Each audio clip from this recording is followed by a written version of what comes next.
chombo cha serikali cha TBC, napenda kulisema hili.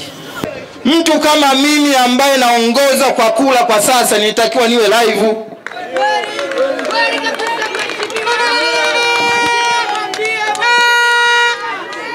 Kuna mwandishi mmoja kutoka Deutsche Welle Ujerumani, hilo nalisema. Kuna mwandishi mmoja kutoka Deutsche Welle Ujerumani, na tena juzi alinipigia simu nilipotangazwa kuwa mgombea urais, akaona speech zangu akanikubali, na amesema anafunga safari kutoka Ujerumani, ananifuata mimi kuja kuzungumza na mimi kwa sera zangu na misimamo yangu. Kasulu. Sasa leo chombo cha serikali kipo, mimi hawaniweki live. Natumia vyombo vyangu tu binafsi, niko live. Wao kila wanakoenda live. Ingieni kwenye mitandao mtaona huko. Live. Kwani chombo chenu iko CCM? Chombo ni cha wetu wote. Uongo kweli? Hilo ndio linasababisha wananchi wanachukia. Kitu cha umma kionekane cha umma. Uongo kweli? Sasa mtakosa kuchukia. Mnaona kitu cha umma kinatumika vibaya, si mtasema? Leo wewe unakuwa kiongozi wa shirikisho kwa mfano. Hili naomba mlielewe. Shirikisho la aina yoyote duniani halina chama.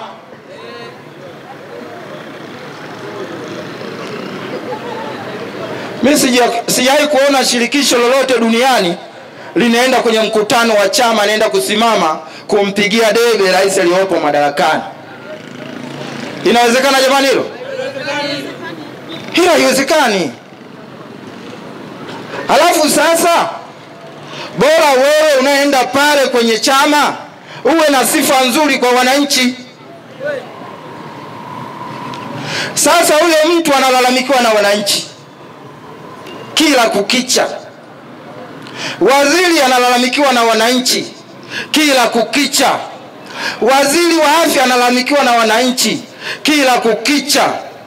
Waziri wa miundombinu analalamikiwa na wananchi barabara mbovu kila kukicha. Halafu wewe unakaa naye karibu. Wananchi watakosa kukuchukia rais? Si utaonekana upo nao? Nasema hivi, nikiwa rais tarehe 29, wale wanaotaka kunipaka mafuta kwa mgongo wa chupa, nitawawekea jukwaa pale kwenye bwawa la mamba, wakaongea na mamba. Yaani wewe, mimi niingie kwenye kundi lako na mimi ni mtumishi wa wananchi?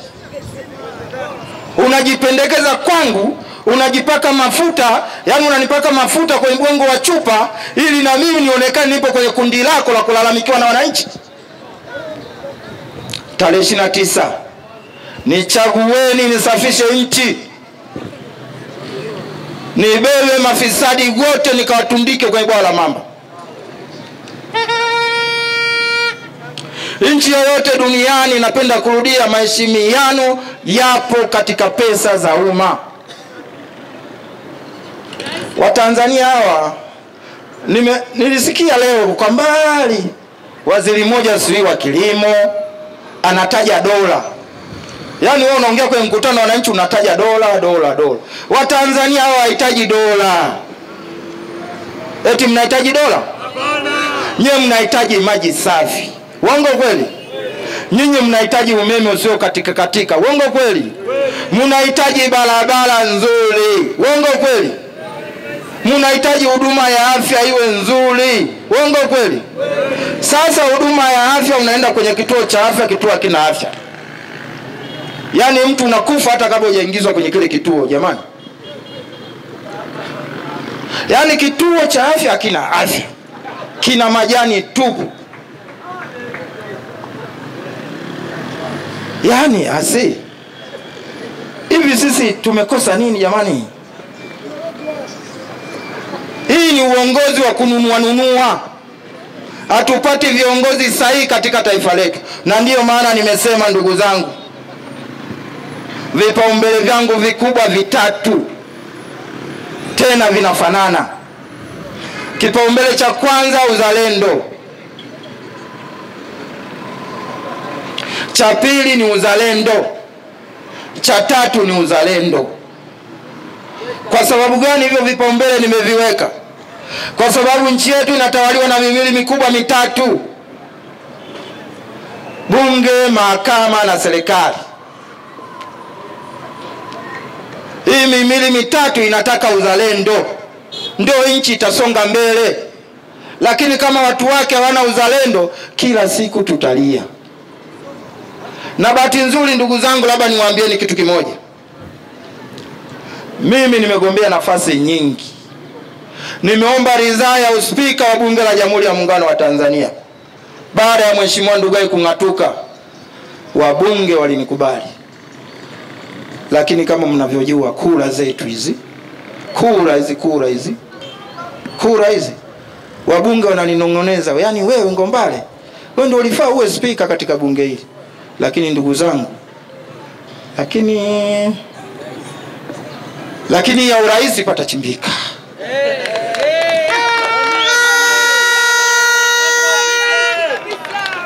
Hii ya urais wapunguze magereza wale wenye kesi ndogo ndogo.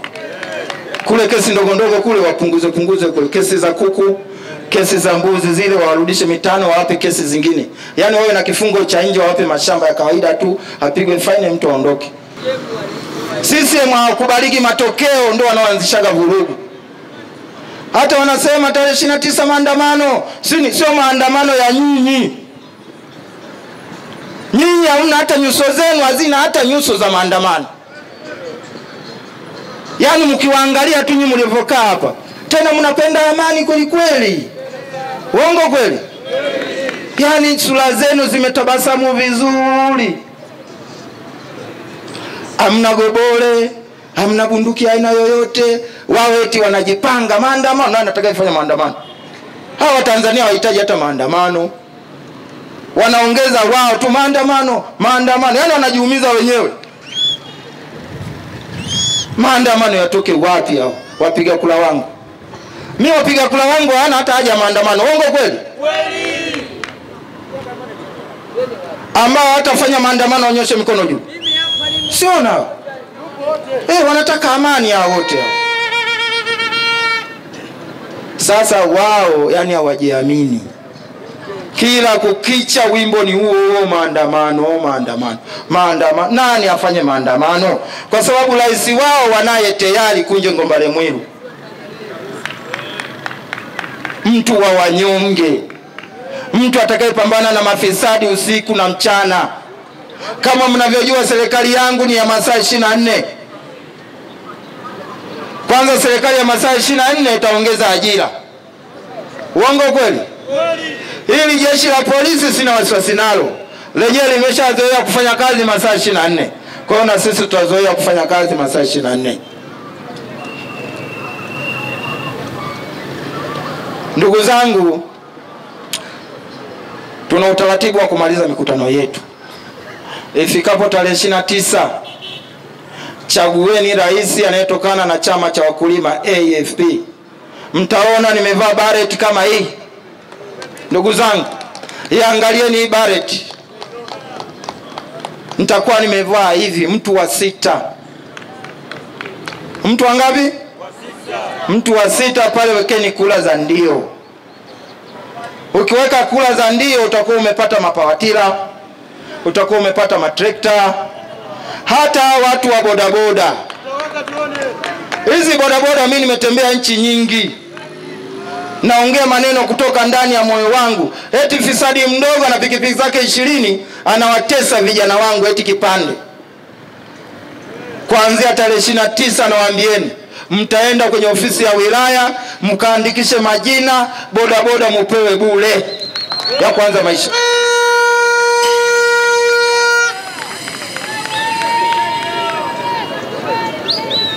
Hii nchi tajiri jamani, tajiri. Na mkihitaji sasa msinunue chumvi tarehe 29. Nichagueni mimi, chumvi mtatumia bure. Chumvi ya 200. maiti mtatoa bure. Mimi serikali yangu sitaki dhambi bwana. Yaani hela zote hizo tunakusanya mpaka hela za maiti. Hii maisha gani haya sasa? Eti maiti. Kwanza kila hospitali nitapeleka gari special kwa ajili mfiwa apeleke maiti yake anakotaka kupeleka.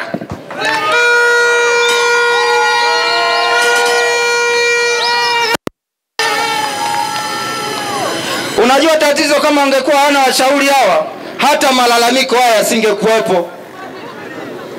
Kwanza mimi mshauri mbovu simtaki. Mshauri anayenipaka mafuta kwenye mgongo wa chupa simtaki. Nitamwambia kawashauri mamba huko ndani. Unaniletea mimi umbea. Unanishauri mambo ya ovyo, wananchi wanalalamika, wewe unajifanya ulalamikiwa na wananchi. Mtu anayelalamikiwa na wananchi simtaki kuja kwenye mikutano yangu. Nataka Mtanzania ambaye yuko safi. Kila kukicha kodi ndogo hapa. Kuna mafisadi wanadaiwa mabilioni ya shilingi. Eti wanasema nakaa naye kitako. Hao ndio wanaowataka. Yaani mtu anadaiwa bilioni 2, unakuja kumsumbua ndugu yangu analima mchicha pale unamdai kodi. Au takataka. Fisadi anadaiwa bilioni 200. Nitawashughulikia tarehe 29.